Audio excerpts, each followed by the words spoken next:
Bonjour à tous, c'est Nirgan, je suis là pour votre petite dose de culture de tout de manga. Aujourd'hui, on va parler d'un article résumé et on va plus précisément parler de One Piece, le dernier chapitre qui est le 1071. Bon, on va rentrer vite dans le vif du sujet parce que oui, il faut rentrer dans le vif du sujet parce qu'on n'a pas le temps de tourner autour du pot. Donc là, on va sur il y a plusieurs, moi qui pensais que le dernier chapitre, on allait un peu voir ce qui se passe avec Barbe Noire et tout là, mais bon, on n'a pas vu, mais on a vu autre chose, c'est intéressant. Et donc, ce que je veux dire, là, tout le monde s'est, dans l'île futuriste, là, tout le monde s'est réuni. C'est-à-dire le groupe de Luffy et le groupe de Robin, là, sont tous les deux réunis. Du coup, tout le monde est là. Ça, c'est cool. Donc, deuxième chose, bah, comme vous avez pu remarquer dans le précédent chapitre, ils étaient avec Bonnet et les autres. Du coup, vu que le groupe s'est réuni, Bonnet commence à chasser Vegapunk, c'est qui est un peu chiant et nul. J'ai pas compris pourquoi elle continue à chasser, pourquoi Luffy n'a pas expliqué des choses avec Bonnet, qu'est-ce qui se passe avec Vegapunk et tout ça. Il aurait pu l'expliquer, mais bon, il a pas pu parce que je sais pas. Il aurait dû expliquer et je pense que ce serait compréhensif Bonnet à ce moment-là, parce que Bonnet était, elle était dans un coma parce qu'à cause d'insectes, je pense que sa phobie, hein, elle était dans un coma. Donc quand elle est revenue, à force de courir, Luffy courait derrière elle. Du coup, elle pouvait tout simplement expliquer la situation, mais bref, ça j'ai pas compris. Du coup, là, on voit toujours Bonnet et Vegapunk en train de se courser tout simplement, faire genre ils sont en train de faire une fuite. Et bref, à ce moment-là, le groupe de Luffy et tout ça, ils voient que, comment ça s'appelle, le dôme de sécurité, l'île était en état d'alerte. L'état d'alerte, il s'est arrêté pendant quelques secondes. On sait pas pourquoi il s'est arrêté. On sait pas. Personne ne sait. Quelqu'un a dû désactiver les alertes, mais personne ne sait qui a désactivé. Donc on l'a désactivé pendant quelques secondes et on les a réactivés. Et donc c'est bizarre. C'est-à-dire que pendant ce temps, pendant un laps de temps, c'est désactivé. Bah la CP0 entre guillemets, il y a 3 mecs qui sont rentrés dedans. C'est-à-dire que c'était Lucy, Stussy et Kaku. Ils sont rentrés dans le dôme là où il y avait tout le groupe. De toute façon, je pense que dans tous les cas, ils sont mal barrés parce qu'il y a comme force de frappe, il y a Jinbei, l'équipage de Luffy, Jinbei, Luffy, Sanji, voilà, il y a tout le monde et du coup, dans tous les cas, ils sont mal barrés s'ils attaquent. Et en plus de ça, ce qui est assez intéressant, on peut voir avec Lucy, c'est qu'il a le seum le fou. Il veut pas admettre que Luffy soit un empereur, hein. Ah, je suis désolé mon gars, mais t'es pas le personnage principal, hein. Voilà, tu es un figurant. Alors connais ta place. bref. Donc là, on se voit et juste après que pendant qu'ils étaient en train d'infiltrer, ils voyaient un autre bateau. Ils pensaient qu'ils avaient trouvé tous les bateaux et le bateau qu'ils voient, bah c'est le bateau de Luffy. Et donc à ce moment-là, bah Kaku il a demandé de détruire le bateau de Mugiwara. Je suis désolé, mais Luffy il fait trop le malin. Il faut que quelqu'un le calme ce mec, hein. Enfin bref, du coup à ce moment-là, Kaku va commencer à lancer une attaque, sauf que c'était Zoro qui était là, hein, logique. Zoro il a paré l'attaque et là Kaku il avait peur. Il avait peur Kaku, hein. Oui, lui il avait peur par exemple. On verra bien comment ça va se passer le combat. Est-ce que Kaku il a aussi fait son éveil du fruit du type Zoan, peut-être, hein. C'était assez drôle avec la girafe. Ça va être drôle. Lui son combat, son fruit du démon, il me tue son fruit du démon. Il est trop drôle. Comment c'est possible? Alors que lui il a sa forme girafe. C'est pas une girafe, c'est une girafe Minecraft le truc, le bordel. C'est assez bizarre. Du coup, les autres types Zoan, c'est des animaux, des félins, quoi, des mammifères et tout ça.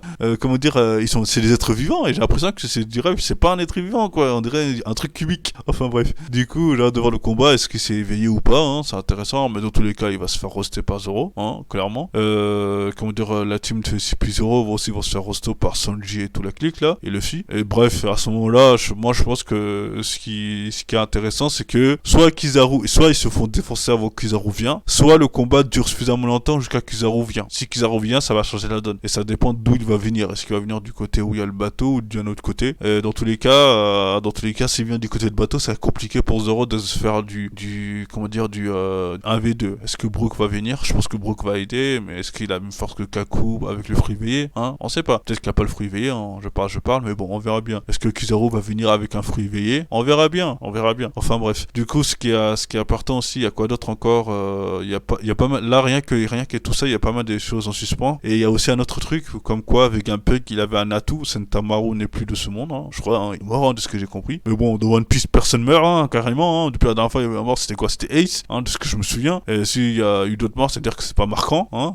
C'était des figurants. Enfin bref. Du coup, il y a pas. J'ai l'impression que ça se transforme en fairy tale, le bordel, hein. Mais bref, là, c'est bien. Sentamaru, il s'est sacrifié pour Vegapunk. Et voilà, tu vois, voilà, c'était un beau sacrifice. Et du coup, là, ce qu'on va voir, c'est que Vegapunk, il a encore un autre atout, un autre mec ou une meuf. Du coup, on va voir ce qui va se passer. Et tout le monde disait que si cette personne intervient, ils auront, parce qu'à un moment donné, ils étaient partis en crise, est-ce qu'ils auront le temps de partir ou pas? Mais si cette personne intervient, c'est-à-dire que ils auront le temps de partir. Du coup, ce qui est marrant avec un Buck, lui, il est prêt à tout pour survivre, hein. Bref, du coup, le gars, il est venu, il va l'aider. On verra bien qui ça va être, hein, on sait pas. Donc là, ce qu'on a vu, on a vu un peu l'équipage, les personnages, et le personnage mystère, l'équipage aussi en grand groupe. Vegapunk, Bonnet qui se poursuit, Kakui qui se bat contre Zoro, Lucy, Rob Lucci et Stussy qui sont prêts à combattre encore Luffy à nouveau. Et ce qui était très important aussi, il y a une autre partie. Là, après tout ça, après l'île du futur, on voit que Kuma est venu dans le gouvernement mondial. Il est au gouvernement mondial. Et il y a un truc que je comprends pas. Pourquoi il est là-bas, Kuma, il est au gouvernement mondial. Qu'est-ce que ça sert à quoi? Ça sert à quoi? Ce qui est important, c'est que en fait,